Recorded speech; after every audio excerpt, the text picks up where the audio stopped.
crowd here very excited as Dragon Freedom continues to make its way back to planet Earth.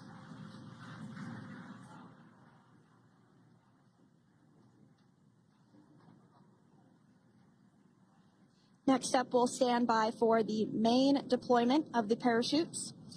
The mains are quite a bit larger. You'll be able to notice the difference on your screen once they deploy, and they continue to ensure that the Dragon spacecraft slows down even further.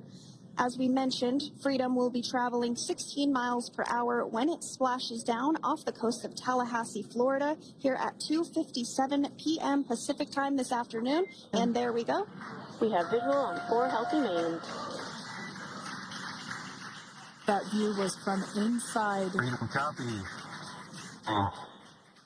That view was from inside one of the buckets where the parachutes are located. So we see a great view there of the reefing on those parachutes. And as those main parachutes begin to inflate fully, 4 beautiful, healthy mains. Now awaiting visuals of splashdown. Freedom. We'll start to hear Commander Nick Hague. Copy, 1,000. As we heard right there, Commander Nick Hague will be calling out the altitude of the Dragon capsule from here on out. Landing in water is simpler and provides more margin against unlikely parachute issues. You can see those parachutes continuing to slow the Dragon capsule down.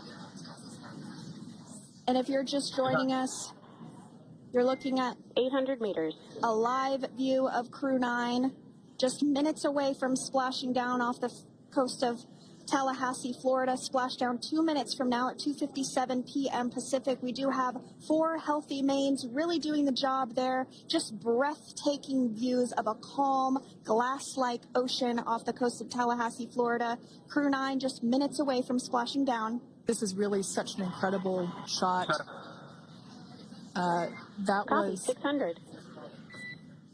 That was a live view from our recovery vessel, Megan, which is stationed a couple miles away from the splashdown site. We can see the crew there using their restraints as resting places for their arms. They were just in space moments ago, so their arms were able to float freely. 400 meters. This is a gorgeous bluebird day here that we have for the splashdown of Crew 9.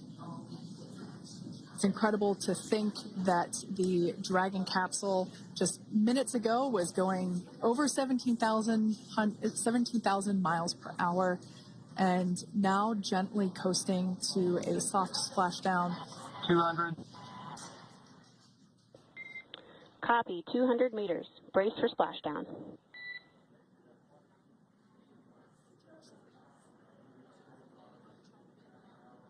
As you can see there on your screen, continuing to monitor progress of the Dragon spacecraft. And we're going to stand by for splashdown located in the Gulf of America off the coast of Tallahassee, Florida.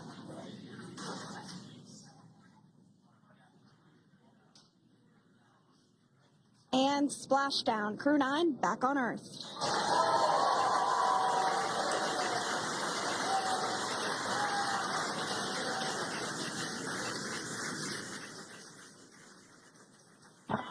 And SpaceX Freedom, splashdown. Good main release. Copy, splashdown. We see main chutes cut. Nick, Alex, Butch, Sunny, on behalf of SpaceX, welcome home.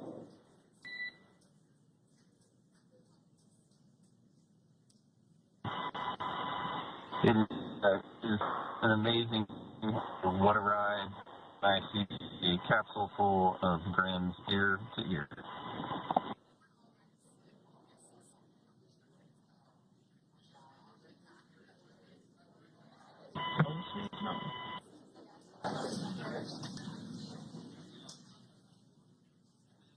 And as you can see on your screen, we have visual confirmation of splashdown. Dragon Freedom has returned home, and NASA astronauts. System safety verifications are in progress.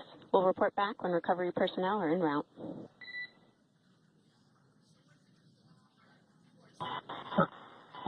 Understand. And we're in section 2 of 4.800 landing response. And looking for your words and if it's necessary.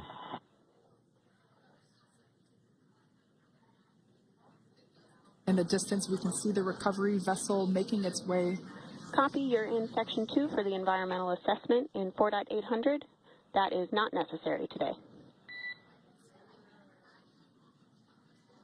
Understand. Raising button. So we will continue to have communications between the Corps and Nick Hague, the commander of Crew Dragon Freedom, which just splashed down 2 minutes ago off the coast of Tallahassee, Florida. Dragon Freedom has returned home with NASA astronauts Nick Hague, Sunny Williams, Butch Wilmore, and Roscosmos cosmonaut Alexander Gorbanov. They're back on Earth after approximately 17 hours of a return journey from space. The SpaceX recovery ship and team have been waiting for Dragon's splashdown, and they will now make their way to the splashdown location. The teams have been ready and waiting about 3 nautical miles away, so it's going to take them about 30 minutes or so to make their way to SpaceX Freedom. Pretty sure we're in stable 1.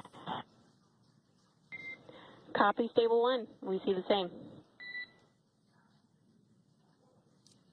It's going to take about 30 minutes for the recovery team to make their way over to Nick, Sunny, Butch, and Alexander, who are still seated and secured inside that Dragon spacecraft there on your screen.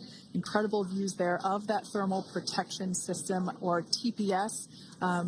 That Dragon capsule was pristine, white color before it departed the station, and we can see how the reentry phase, the thermal protection system did its job.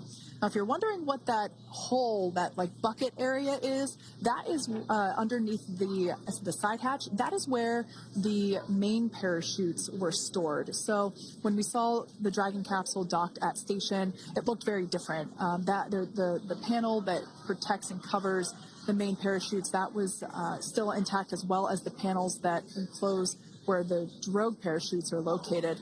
We can see those fast boats. SpaceX is go for recovery personnel to approach. Expect personnel alongside in the next few minutes. Freedom copies. We can see those fast boats. We weren't kidding when we said they were fast. While it does take about 30 minutes for the main recovery vessel to make its way over to the capsule, these fast boats will be doing a couple of things simultaneously.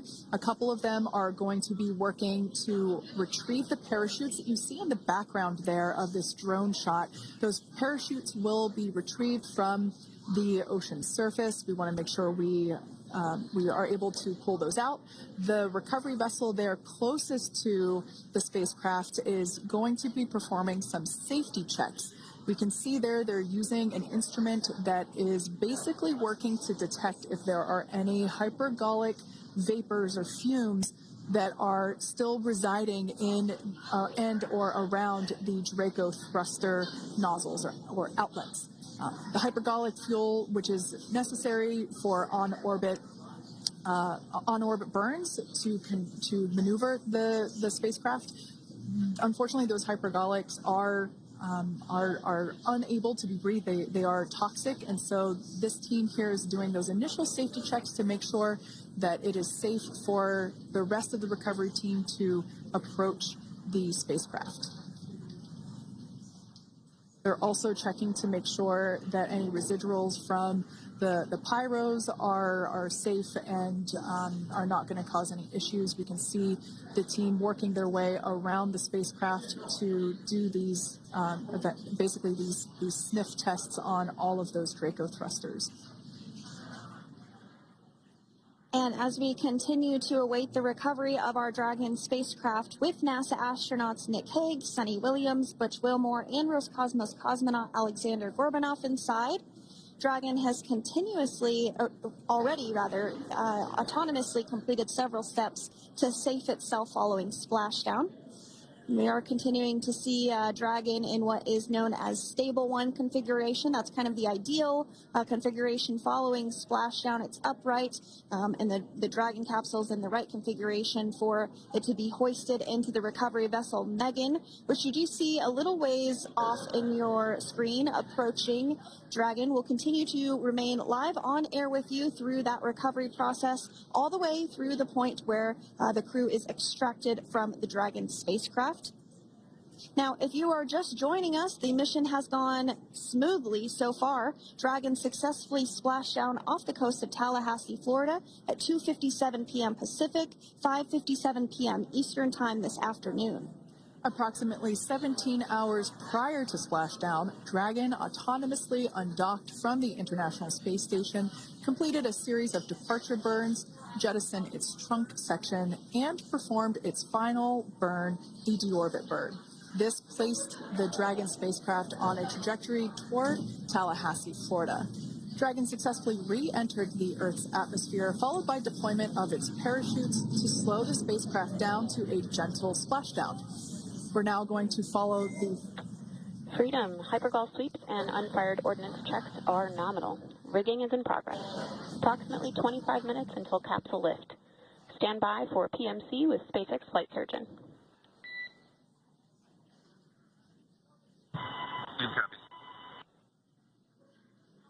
And so what we did just hear there was communications that those hypergol checks were complete. They didn't find any of that upon those checks, so we'll continue to move through the timeline. Next up is a process called rigging, which you see happening right now on your screen. This is when a SpaceX recovery personnel actually works to climb aboard the capsule and work through procedures ahead of lifting onto the nest of the recovery vessel Megan. We heard it's going to be about 25 minutes or so until that lift actually takes place.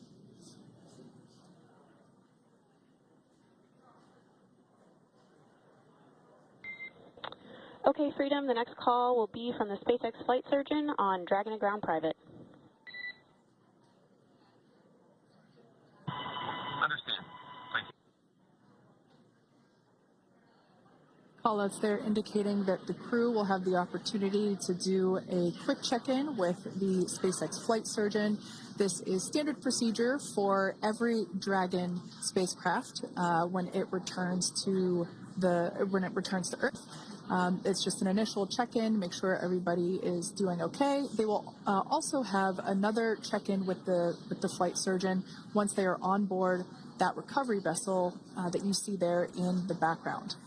We can now see that SpaceX recovery team member they're on top of the Dragon spacecraft. They are going to be working to install plugs in the Draco thrusters to ensure that none of those